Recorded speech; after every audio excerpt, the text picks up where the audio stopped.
Très bien, Alexander, faisons le point sur le projet Ukraine. Et commençons par le remaniement au sein de l'armée et du ministère de la Défense. Le Kremlin va unifier la logistique sous un commandement unique. Il va aussi créer un commandement des drones ou un département des drones au sein de l'armée. Que pensez-vous de ces mesures?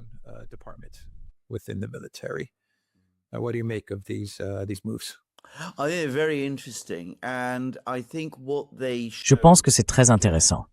Et je pense que cela montre, une fois de plus, que les Russes placent leur armée de plus en plus dans une forme de posture de guerre semi-permanente. Évidemment, cela a une très grande importance pour ce qui se passe actuellement dans le conflit en Ukraine. Mais cela a aussi une importance à plus long terme, en ce qui concerne le développement et l'évolution future de la guerre. Or, j'interprète tous ces changements.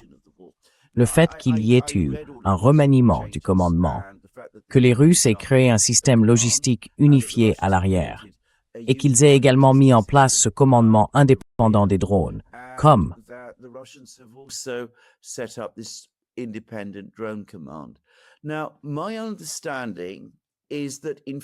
Or, si je comprends bien, à l'époque de l'Union soviétique, du pacte de Varsovie et de la guerre froide, les soviétiques disposaient bien d'un commandement logistique centralisé et unifié à l'arrière. Ils lui avaient même donné un nom, le TIL. Il regroupait tous ces éléments en un seul endroit. Puis l'Union soviétique s'est effondrée. L'armée a été réorganisée. Dans les années 90 et au début des années 2000, on a tenté de la restructurer selon ce qu'on pourrait appeler un modèle occidental. C'était, vous savez, la période où l'influence occidentale en Russie était très forte.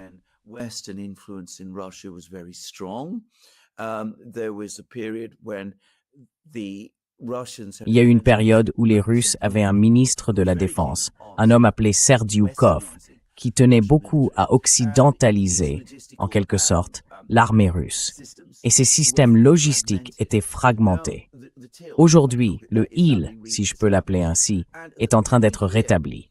Et l'enjeu n'est pas seulement d'assurer une logistique unifiée, il s'agit aussi d'intégrer plus étroitement l'armée russe au système de production militaire. Et c'est comme c'était le cas à l'époque soviétique. On obtient ainsi une relation, une interconnexion encore plus fluide entre l'armée, le système de l'état-major général, la commission militaro-industrielle, qui est d'ailleurs présidée par Medvedev, et les différentes composantes du système militaire, du système industriel et technologique qui fabrique les armes. Cela a aussi une importance immédiate pour le déroulement de la guerre, car unifier la logistique crée un système de commandement centralisé. Et Poutine, lorsqu'il a procédé à ces nominations, a pris soin de dire que remettre de l'ordre dans les zones arrières était une tâche de combat. Les personnes qui dirigent les zones arrières vont donc piloter un système orienté vers le combat. Ce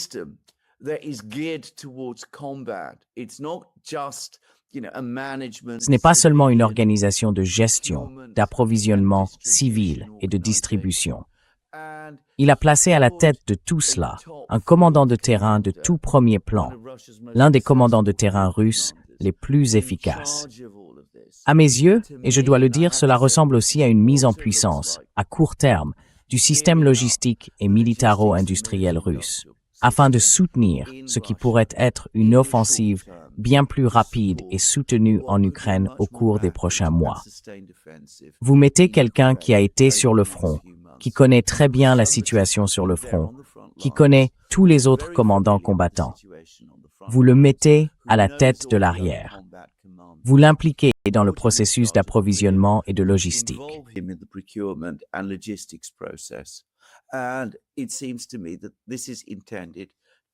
Et il me semble que cela vise à éliminer les goulets d'étranglement avant ce que je soupçonne d'être une offensive russe beaucoup plus rapide une fois le Donbass tombé. Voilà donc mon analyse. Et l'autre aspect, qui s'inscrit parfaitement dans ce tableau, c'est qu'ils ont maintenant créé ce commandement unifié des drones. Je crois comprendre qu'il ne sera pas directement impliqué dans certaines opérations de drones FPV. Vous aurez donc toujours des unités militaires sur la ligne de front avec leurs propres opérateurs FPV intégrés. Par exemple, Une brigade aura des personnes qui pilotent des drones FPV. Mais vous allez avoir un commandement unifié. Vous aurez donc des groupes comme le groupe Rubicon qui utilisent des drones FPV et des drones à moyenne portée. who run FPV drones and medium range drones, and they're also going to be operated centrally.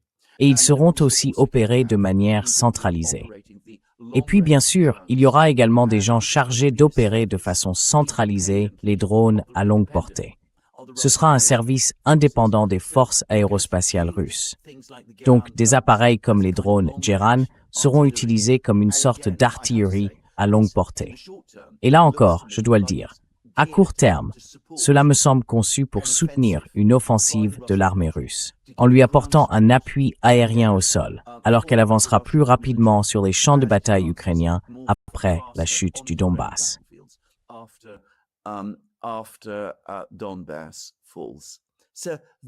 Voilà comment je vois les choses. En quoi est-ce différent de ce remaniement? En quoi le remaniement en Russie est-il différent de celui en Ukraine?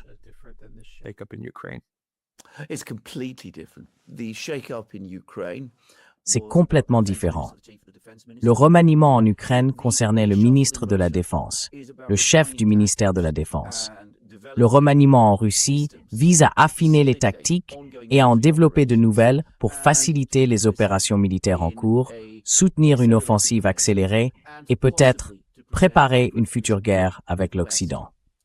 La crise politique au sein du commandement ukrainien résulte d'une énorme querelle entre les militaires en uniforme, dirigés par Syrski, et les responsables militaires des drones, ainsi que Fyodorov, le ministre civil de la Défense. Le désaccord porte sur toute l'orientation de la guerre, sur l'ensemble de la stratégie selon laquelle elle est menée. Avec ce remaniement, les Russes se donnent les moyens d'accélérer et de développer la stratégie existante déjà convenue. Le remaniement ukrainien, lui, vient du fait qu'il n'y a aucun accord sur la stratégie en Ukraine.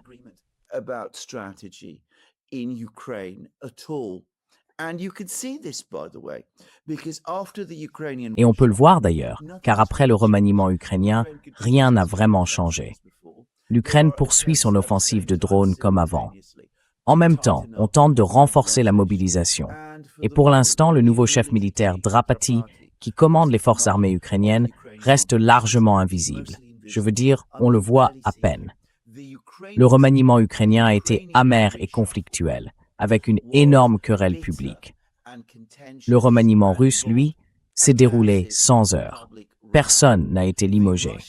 Je veux dire, c'est un point important à comprendre. Des gens ont été promus, de nouvelles organisations ont été mises en place, et tout s'est fait sans heurts. Cela a été fait afin d'exécuter plus efficacement ce qui est manifestement un plan déjà arrêté.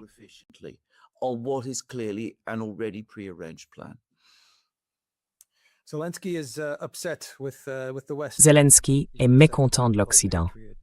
Il est mécontent de toute la situation autour des missiles Patriot. Il affirme que depuis 2025, le nombre de missiles Patriot et d'intercepteurs a diminué de plus d'un tiers. Je crois que c'est le chiffre qu'il a avancé. Mais il affirme aussi que les Européens ont des missiles Patriot. Si les États-Unis disent qu'ils ont besoin de ces missiles pour la guerre au Moyen-Orient, il en veut aux Européens parce qu'ils refusent de céder leur système Patriot. Bien sûr, les Européens ont déjà cédé tout leur système Patriot de réserve, et même davantage.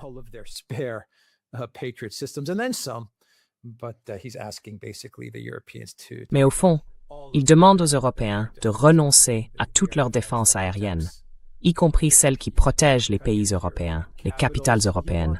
Il veut tout, mais il n'y a pas de système patriote à envoyer à Zelensky. Il est très contrarié. Donc le nouveau plan pour la suite, du moins du côté de l'administration Zelensky, c'est de frapper les lanceurs de missiles russes, de s'en prendre aux lanceurs russes. Et pour ça, il va avoir besoin d'un accès à Starlink au-dessus de la Russie. Elon Musk refuse de rencontrer Zelensky, mais qui sait, peut-être que Musk lui donnera cet accès. J'en doute. Mais c'est son plan. Starlink, et s'en prendre aux lanceurs russes loin à l'intérieur de la Russie, dont il affirme connaître l'emplacement.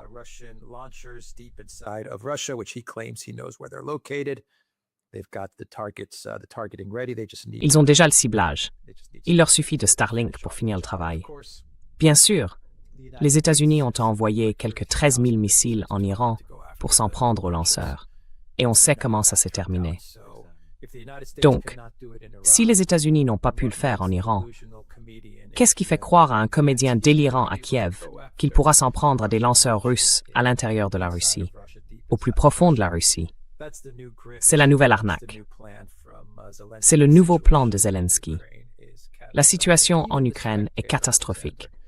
Même The Spectator, Alexander, écrit que la tendance ne s'est pas inversée et que l'Ukraine a intercepté 0 missile lors de la frappe russe sur Kiev l'autre jour.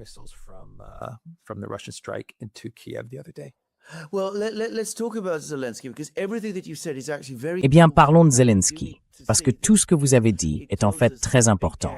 Et nous devons le voir, parce que cela nous montre une fois de plus, en un sens, à quel point l'Ukraine, Zelensky, est devenue dangereuse. Car ce qu'il demande, ce qu'il dit aux États-Unis, ce qu'il dit aux Européens, c'est que moi et l'Ukraine sommes l'unique priorité absolue. Rien d'autre ne compte.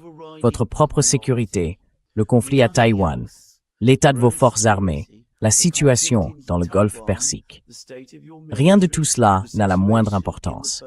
Vous devez me donner tout ce que vous avez. Vous devez me donner tous vos systèmes de défense aérienne, même si cela ne va me durer que quelques semaines, parce que ce sera le cas. Je veux dire, il reste désespérément peu de systèmes de défense aérienne.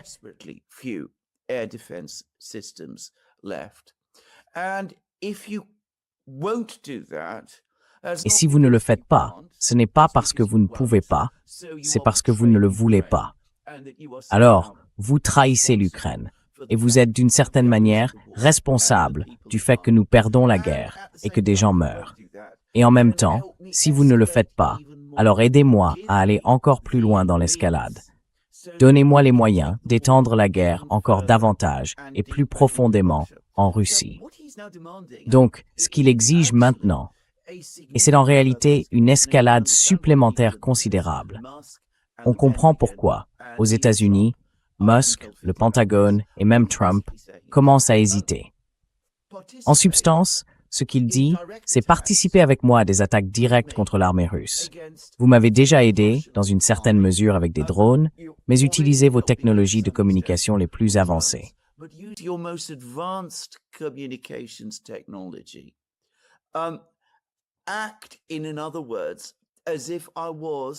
Agissez, en d'autres termes, comme si j'étais un allié à part entière, comme la Grande-Bretagne, l'Allemagne ou un pays de ce genre. Un allié à part entière. Rejoignez-moi. Rejoignez-moi dans une guerre contre la Russie, car c'est essentiellement ce qu'il exige. C'est la guerre. Il demande aux États-Unis de jouer un rôle direct et ouvert dans des attaques contre l'armée russe, sur le territoire même de la Russie. Or, je pense qu'il y a de fortes chances que tôt ou tard, il obtienne gain de cause.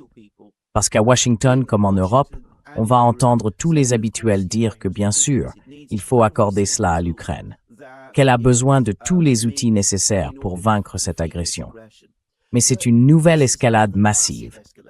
Les Américains ont déjà franchi la ligne rouge russe en matière de frappe de missiles contre la Russie, avec les attaques MS et les Storm Shadow.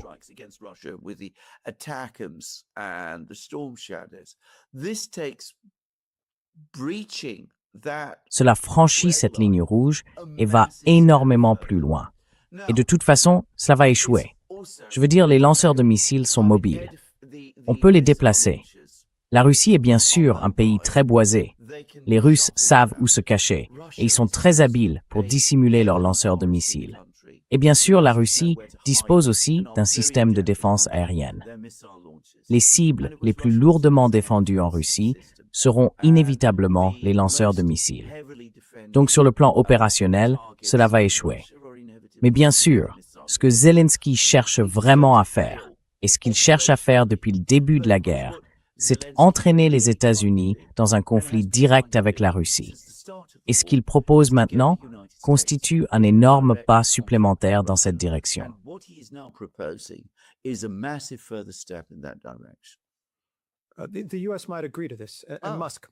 Les États-Unis pourraient accepter cela, et Musk pourrait l'accepter lui aussi. À terme, une fois que la Russie continuera d'avancer et qu'elle aura pris Slaviansk et Kramatorsk, comme nous l'avons dit dans une précédente vidéo, vous allez voir beaucoup de panique dans l'Occident collectif, beaucoup de panique aux États-Unis. Et ils pourraient faire des choses très stupides. Et cela pourrait en être une. Comment frapperait-il ces lanceurs? Avec quoi? Avec des drones. Ça ne semble possible de faire des lanceurs de missiles avec des drones. Pas vrai. Les flamingos, c'est n'importe quoi. N'importe quoi. Tout le monde le comprend. Je crois que l'Ukraine a lancé 30 flamingos, ou quelque chose comme ça. 10, 15 ou 30 flamingos. J'ai oublié le nombre. Contre la Russie, et la Russie les a tous abattus. C'est une arme ridicule. Les Taurus, les missiles Taurus, les Tomahawk.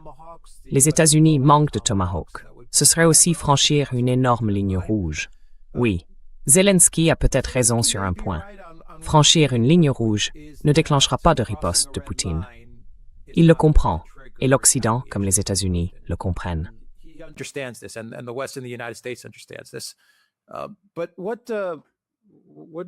Mais quelles sont les chances de réellement toucher ces lanceurs? Et avec quoi? Comme je l'ai dit, les États-Unis ont tiré 13 000 missiles sur l'Iran. Un chiffre ridicule. Il est peut-être erroné. Ce chiffre est peut-être erroné. Mais j'ai lu quelque part qu'il s'agissait de milliers et de milliers et de milliers de missiles tirés sur l'Iran pour viser les lanceurs. Et puis, avec le temps, on a découvert que 70% des lanceurs étaient intacts. Absolument. Eh bien, ça va être, et là c'est l'Iran contre les États-Unis. Je veux dire, qu'espère-t-il accomplir avec ça? Et comment cela peut-il être accompli?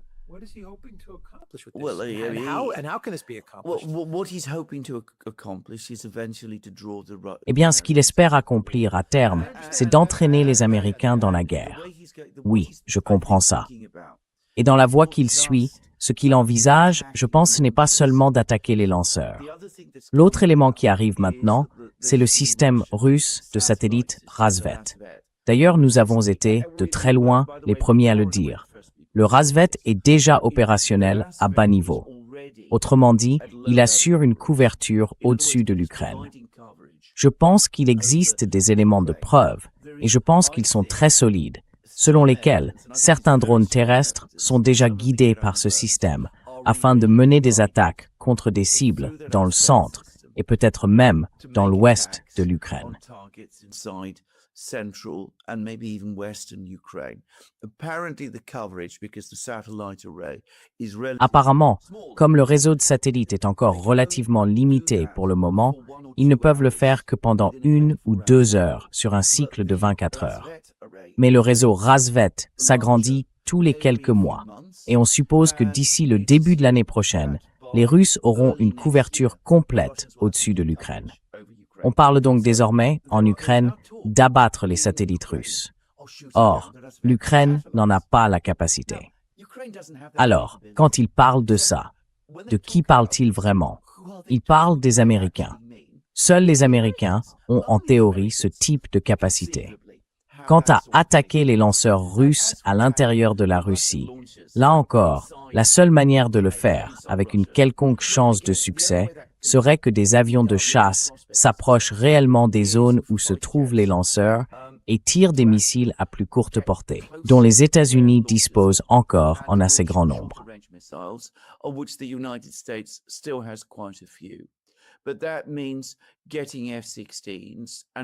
Mais cela implique de rapprocher les F-16 et les Mirage 2000 de la frontière russe. Autrement dit, de les placer plus facilement à portée de l'armée de l'air russe et du système de défense aérienne russe. Et là encore, cela ne peut vraiment se faire qu'avec une coordination bien plus importante assurée par les États-Unis. Là encore, seuls les États-Unis peuvent le faire, parce qu'aucun autre pays occidental, ni la Grande-Bretagne, ni la France, ni l'Allemagne, ni la Suède, ne dispose de ce type de capacité. On voit donc ce que Zelensky essaie de faire. Il sait qu'il perd la guerre. Il sait que la situation est catastrophique. Il sait que son armée est désormais en train de diminuer qu'elle est surétendue et épuisée. And is overstretched and exhausted. He knows that his seaports are blockaded. Il sait que ses ports maritimes sont bloqués. Il sait qu'une crise majeure se profile dans le budget ukrainien, juste à l'horizon. Il sait que l'Ukraine fait face à un hiver terrible. Mais manifestement, il n'est pas prêt à discuter ni à négocier. Après ces 4 jours, il est revenu et a de nouveau exigé un cessez-le-feu inconditionnel, le gel du conflit sur les lignes actuelles, au lieu d'engager de véritables négociations, en insistant dans ce cas sur son départ de la scène. Il veut faire monter l'escalade de toutes sortes de manières qui, par définition, vont impliquer les États-Unis. Les Américains doivent comprendre ce que Zelensky essaie de faire.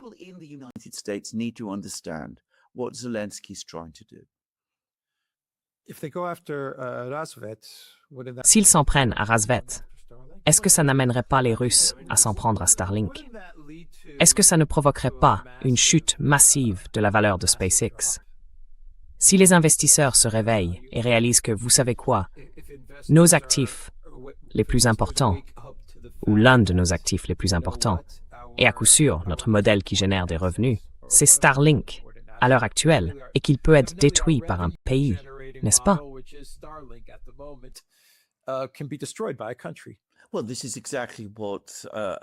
Eh bien, c'est exactement pour ça que je soupçonne Musk de ne pas avoir voulu parler à Zelensky. Parce qu'il comprend très clairement les risques énormes pour Starlink, pour SpaceX et pour tout l'ensemble d'entreprises qu'Elon Musk a eu tant de mal à bâtir et, vous savez, à introduire en bourse. Il comprend les risques considérables que comporte ce genre de situation. Starlink est à certains égards un système plus robuste parce qu'il compte beaucoup plus de satellites. Je parle de milliers de satellites, pas seulement de quelques-uns. Donc, vous savez, les neutraliser serait vraisemblablement plus compliqué pour les Russes. Mais ils sont en orbite terrestre basse, très basse même, semble-t-il, plus basse que les satellites Razvet.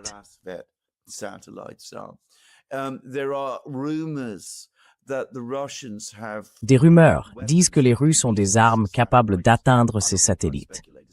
Je ne vais pas spéculer sur ce qu'elles pourraient être. Enfin, l'idée même est terrifiante. Et l'Amérique ne devrait absolument pas s'engager sur cette voie. Mais ce qu'il faut comprendre à propos de Zelensky, c'est qu'il s'en moque.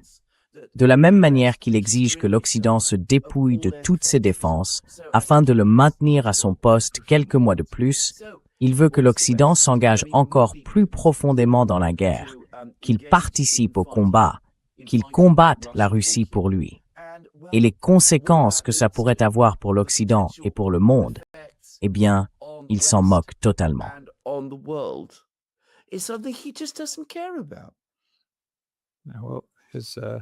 Eh bien, toute sa position et son pouvoir sont en jeu.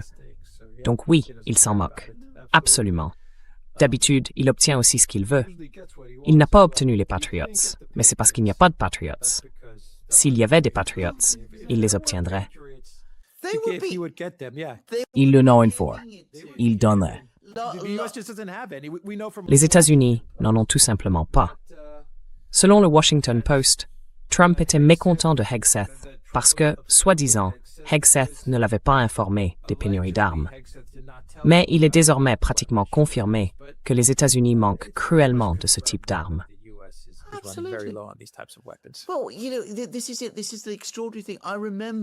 Eh bien, vous savez, c'est ça qui est extraordinaire. Je me souviens qu'à peu près à la même époque, l'an dernier, le Pentagone essayait de ralentir les livraisons de missiles patriotes à l'Ukraine. C'était avant que le conflit avec l'Iran ne commence. C'était avant la guerre de juin 2025. Au Pentagone, certains tiraient déjà la sonnette d'alarme. Ils avertissaient que les stocks de patriotes diminuaient parce qu'un si grand nombre de missiles, de systèmes patriotes, avaient déjà été donnés à Zelensky. Et Zelensky s'est plaint. Les Européens se sont plaints. Les amis de Zelensky à Washington se sont plaints. Zelensky a eu un entretien téléphonique avec Trump. Trump est parti et a dit « Bien sûr, l'Ukraine peut avoir des patriotes. » Et l'Ukraine a eu des patriotes. Donc évidemment, s'il y avait des patriotes à donner, s'il y avait des NASAMS et d'autres types d'armes de défense aérienne, l'Occident les donnerait. Parce que cet enfant gâté, car c'est ce qu'il est, n'a qu'à faire un caprice. Et jusqu'à présent, il a toujours obtenu ce qu'il voulait. Et il ne voit pas pourquoi cela devrait changer.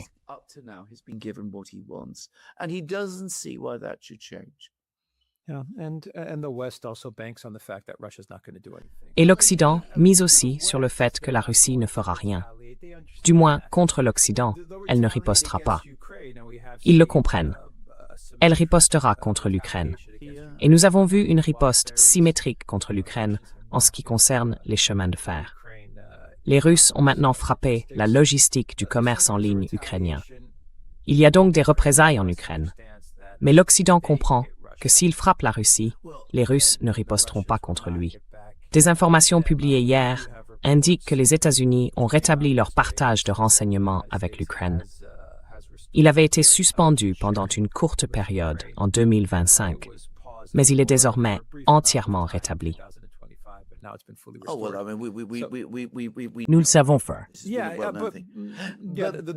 Le fait est que les États-Unis ne se désengagent pas comme Trump voudrait le faire croire. Non, ce n'est pas le cas. En réalité, ils s'enfoncent de plus en plus. En effet, c'est bien. Mais cela s'est révélé être un désastre pour l'Occident. Oui, Trump va perdre 2 guerres. Trump risque de perdre 2 guerres.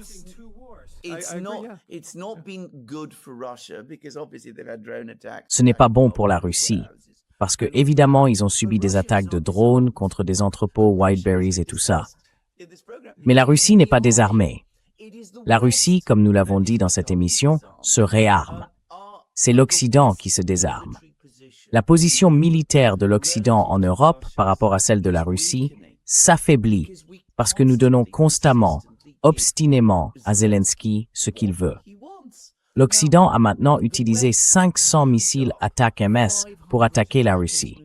Ces 500 missiles ATACMS, c'est ce que Biden a donné à l'Ukraine, une énorme ponction sur les stocks.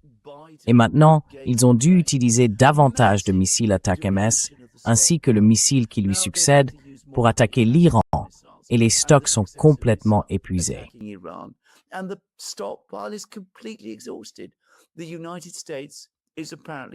Les États-Unis n'ont apparemment plus de missiles tactiques. Les stocks de Tomahawk sont également très bas. Mais plus important encore, ces défenses aériennes sont massivement épuisées, à force de donner à Zelensky tout ce qu'il réclame, tout ce qu'il veut. Je pense que la situation n'est pas bonne non plus pour les véhicules blindés, parce que là encore, l'administration Biden a donné à l'Ukraine un très grand nombre de Bradley qui fonctionnaient réellement. Et l'artillerie, partout en Europe, est dans une situation catastrophique. Les Britanniques ont donné la plupart de leurs, je crois presque tous leurs obusiers automoteurs. Et nous avons maintenant appris que les Allemands en ont donné encore davantage. Au final, cette politique qui consiste à donner à Zelensky ce qu'il veut n'a pas arrêté les Russes. Elle nous a désarmés.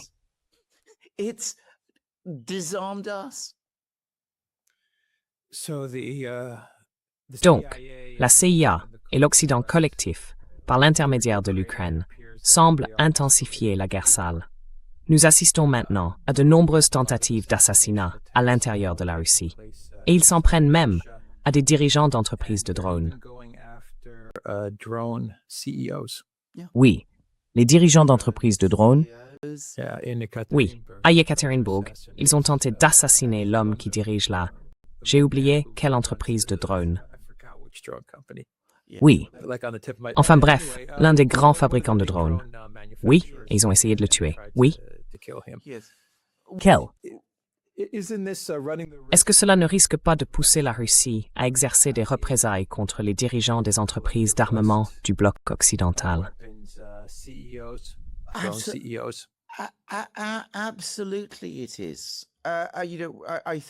Absolument. Vous savez, je crois que nous en avons parlé quand nous étions à Chattanooga, aux États-Unis. Les Russes, encore une fois, sont généralement très très lents à réagir à ce genre de choses. Mais des faits similaires se produisaient pendant les guerres du Caucase dans les années 1990 et 2000. Là encore, il y a eu beaucoup d'assassinats, beaucoup de meurtres et ce genre de choses. Et les Russes ont passé des années à encaisser. Puis finalement, ils ont réagi et un grand nombre de personnes impliquées dans tout cela, en Europe et au Moyen-Orient, ont été tuées. Donc oui, absolument. C'est ainsi que les Russes opèrent. En Occident, nous, vous savez, nous procédons par tactique du salami. Nous coupons une tranche à la fois et nous nous enfonçons de plus en plus. Dans ce genre de situation, les Russes attendent, puis ils attendent, puis ils attendent encore davantage, et ensuite ils frappent fort.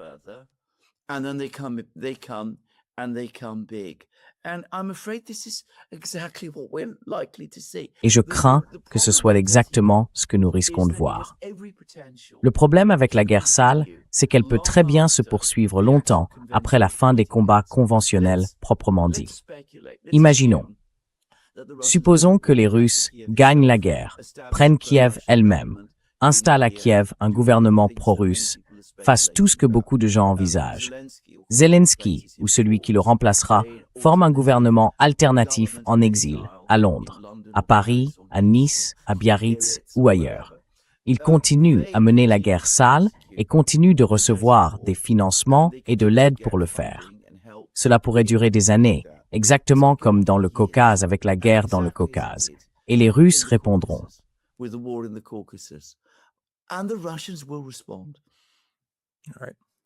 Très bien. On va s'arrêter là pour cette vidéo. teduran.locals.com. Nous sommes sur Rumble. Nous sommes sur Telegram. Nous sommes aussi sur Substack. Allez sur la boutique du Durand. Prenez quelques produits dérivés. Les liens sont dans la description, juste en dessous. Prenez soin de vous. Take care.